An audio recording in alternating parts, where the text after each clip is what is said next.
All right. Baz and Fro, Fantasy Baseball Podcast. Back at it again. Fro in the house. Contractual obligation fulfilled.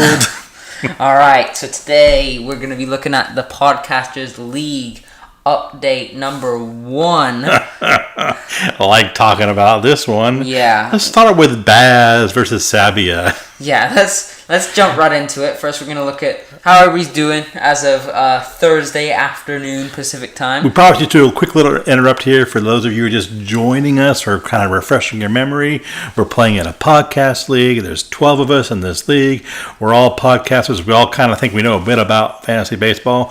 So we're going to recap how we're doing, how Baz is doing, how Fro is doing. First all up, right. Baz. So first up, it's me against Sabia Steven, also known as Commissioner Sabia. So right now, not looking good for me. 6-2 to Sabia. But, I mean, if you look at it, I mean, it's kind of close on the hitting side. I mean, I'm only down 2 runs. Both of us have the world's worst batting averages, to be expected. Tied on home runs. I would say runs, home runs, and batting average are all still in play. I think he may have got me on stolen bases, though. I think if the viewers could see me right now, I'd be giving the old emoji wide-eyed, like, oh! Yes. Okay. I think Ks are still in play. This is me being optimistic. Realistically, I think I can win Ks. I think I can win RBIs, home runs, runs, and batting average. And I think I can win wins. There's a lot in it. The 2-6 score line is a little bit... It's a lot closer than that looks. But yeah, you're getting in the back end of the week now. We got, basically you got 3 games left.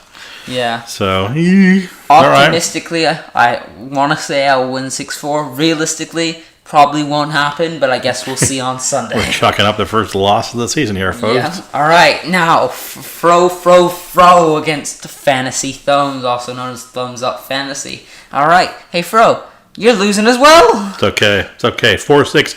I'm a lot closer, and where I'm winning big. Well, yeah, you got stolen bases already locked up. Batting average locked up. You got ERA locked up. You got saves. Oh my goodness. 12 saves. He's got 12 saves on the week. Yeah. So realistically, let's take a look here. You're not going to win. So you lost wins. You lost Ks. That's guaranteed. And you probably lost RBIs as well, I would say. That's to my strategy, though. My strategy is very clear. It's to win all the pitching categories.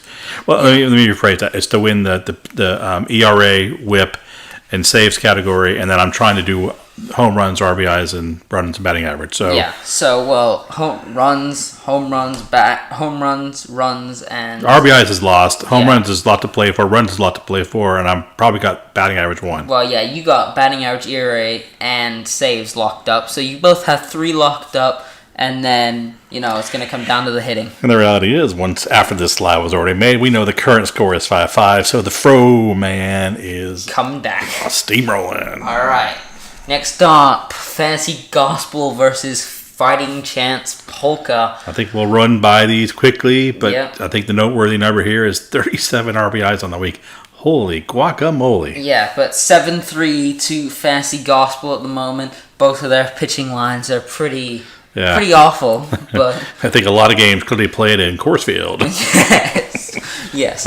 Both of their pitching lines are pretty awful. Batting lines don't look too spectacular. No, they're actually not really that great either. So, maybe teams to look out for, see how they do next week against maybe different opponents. Yeah. Moving on, we've got Gavin Tramps versus Kerry Club. Oh, that's a nice pitching line there. Look at that. Yeah. 5 wins, 2 ERA, low 1 WHIP, 78 Ks.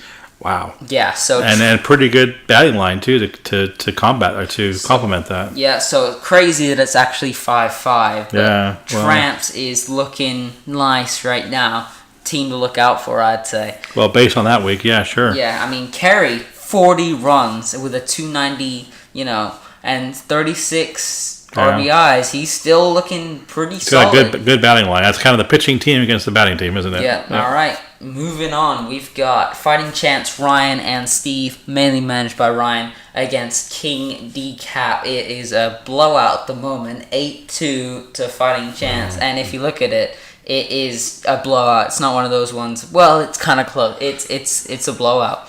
The pitching, they're almost winning by 1 point in ERA. They're up almost .2 in whip. Yeah, it's only 15K strike. I mean, it's a lot. Both of them have a lot of strikeouts. Well, yeah, clearly the pitching aspect, but I mean, just look at the batting line. I mean, they're almost up. They're up to more than 20 in runs, up 4 homers, 11 RBIs. It's gonna be tough to catch, I don't think. FC Ryan, one to look out for. Yes, all right. And then last one for the day, we got Yancey Eaton against Elvira Rue. We've seen some Twitter banter. I'm going to call him Elvira. Yeah. Elvira. We've seen some Twitter banter about this one. Yeah. We saw Elvira Rue had that 7 home run day earlier in the week. But he only got 15 on the week. I mean, which is a lot. Only, but you know. But having 7 on that day, which I think maybe the first day of the season. Yeah, he's got 50 runs, 15 home runs. I mean, he's clearly got some bats. Both of them almost near 290. Yancey even over 290. Yancey's definitely a team to look out for if you see that pitching and hitting lineup. Nice balance. Nice balance, Mr. Yancey. Yeah. All right, so let's just quickly say, who do you think is the surprise doing well of the week, do you think? I don't know. I think it's kind of early to say right now. I mean, clearly I like Yancey's line right there. I thought FC Ryan had a nice line too. So, I mean, hey, we're going to report every week. It's good to see what's going on, but it's early days yet. We don't want people to be read too much into this, All right. So now we're going to go on to best pickups of the week and pickups to look out for. All right, now it's time for a segment you can expect every single Thursday. Pickup, drop, and hold. Time to start with pickups. So, Baz, tell me what a pickup, drop, hold means. All right. A pickup, drop, hold, Froman, is we're looking at players who you could pick up. We're looking at players you could drop. Waiver wire players. We're looking at players who you could hold. Okay. It's fascinating. So hold players are like players that we're a little bit concerned about, but still hold on to them. Okay. Yes. So I'm just going to go in that order. So let's start with the pickups first. Number 1, Tim Anderson. Let's look at him. So, ranked 7th on the season, obviously off to a good start. Yeah, I like him a lot. I mean, I actually drafted him in one of my leagues. I mean, in full disclosure, I dropped him, but I've picked him up again. Yes. But he's off to a great start. A guy who had a lot of promise as a rookie a couple of years ago. Had a pretty solid season for the White Sox. Maybe he's coming into form now. I mean, if you don't have a shortstop and you need somebody, this guy does pretty well in all categories. Yep, and also look at his teammate, Matt Davidson, also off to a good start. Yep. He's owned a bit more, but also another player to look out for. Yep. All right, second on the list, we got Patrick Corbin. Patrick Corbin a lot. Yeah. I saw a stat. It might come from one of the podcasters did this stat. And it was Patrick Corbin's last 30 starts.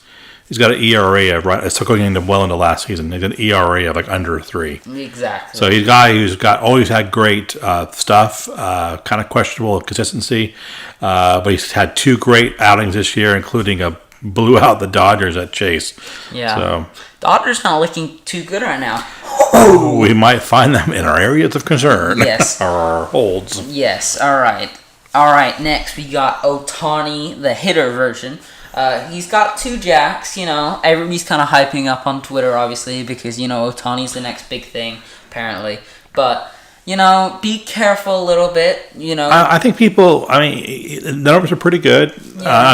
I think you got to hold him with caution a little bit. But I mean, his swing looks really nice. Got a really solid stroke. Good flat plane. Yeah. I like him actually. I like him a lot more now than I did a few weeks ago. So hey, you got a spot available.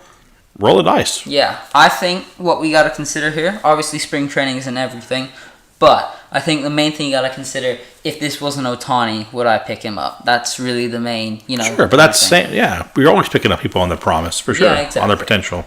All right, next we got Matt Chapman of the Oakland A's. The A's are actually, they got a decent lineup, They kind of snuck up on us. The reason why the A's got a good lineup is the Mats are pretty good. Yes. So they got Mats at the corner. Yeah.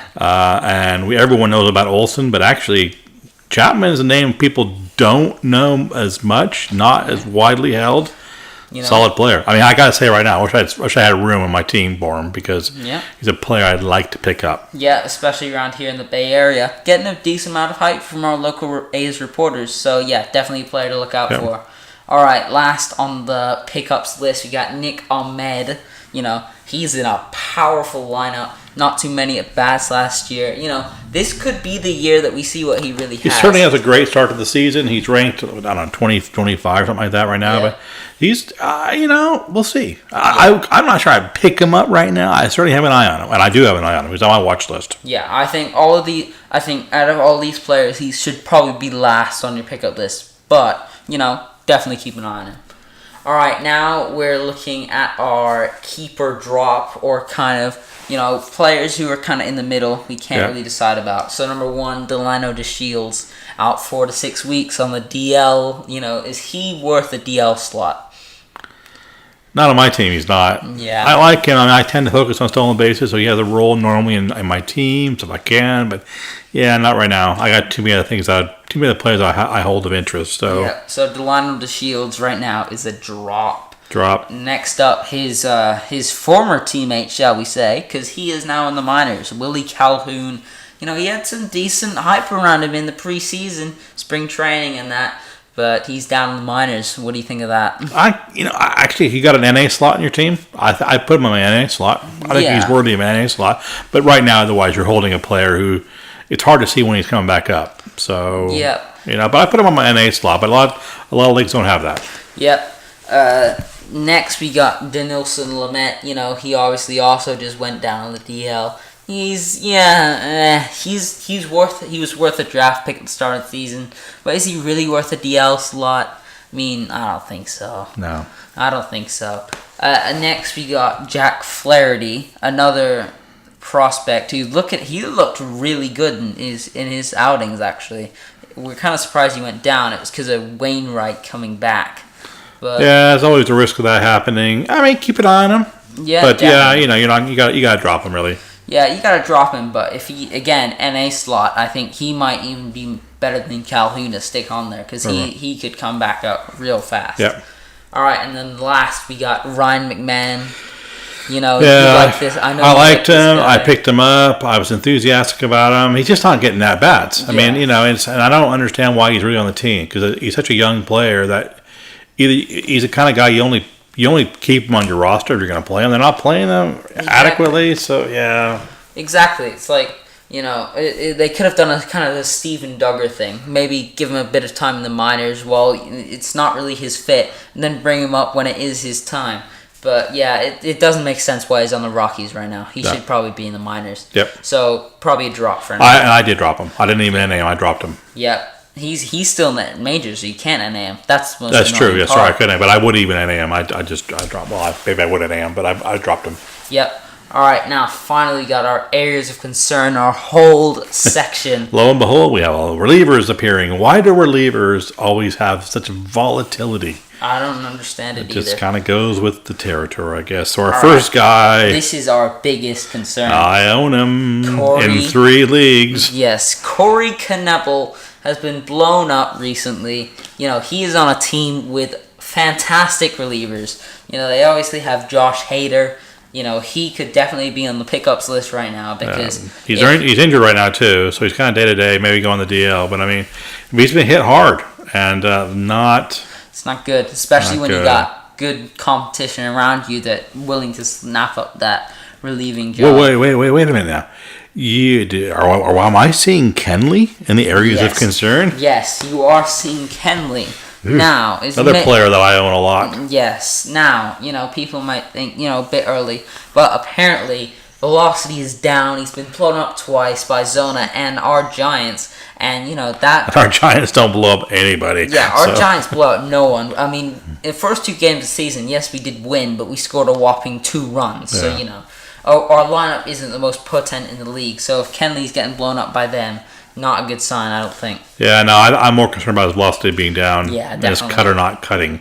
Yeah. So, I wouldn't. Obviously, you're not going to drop him. He's snapped up. Too good. But should you be concerned? Yeah, I am concerned. Yeah, you definitely gotta keep an eye on the situation. Wait a minute. And our final area of concern. Wait a minute. Yes, it's Clayton. This guy I own shares of, you own shares of. This is, Yeah, he's probably my favorite fantasy player over the last 5 years. Yeah. It's hard to say as a Giants fan. You hate him in real life, love him in fantasy. He's just so good. But again, What is it with Dodgers and velocity being down, dude? His velocity's down. He's been tagged hard a couple of times. Yeah. I think he's gave up like 3 lefty home runs already this year. I mean, he's 0-2. He's 0-2. First game, maybe a bit unlucky, but recently, I mean, the last game he pitched was not very impressive against the D-backs. No. That was... When I had him and I saw that, I was wide-eyed emoji, as you said earlier. Yeah, that was not impressive. I mean, obviously you're not dropping him, but you are watching him, and I think on my earlier podcast I had him down as a player that I don't know, I didn't feel right about him going into this year, so I'm a little bit it's tough. Legend of the game, legend in real baseball, legend in fantasy baseball. So yeah, and trust me, we're Giants fans. You have no idea how much it hurts to us to say that. But all right. Yeah, I'd say area of concern. All right, let's wrap this up. Wrap it up. Yeah. Hey, I think next time we do this, maybe we will have been to our first baseball game of the season. So we will fantasy in real life, real baseball will be coming to the channel together. Yeah, we may even make a video on it. We don't know yet. But that's going to end it now. Baz and Fro, peace out. Peace out, bros. See you on Monday for the wrap-up. We're out. Boom.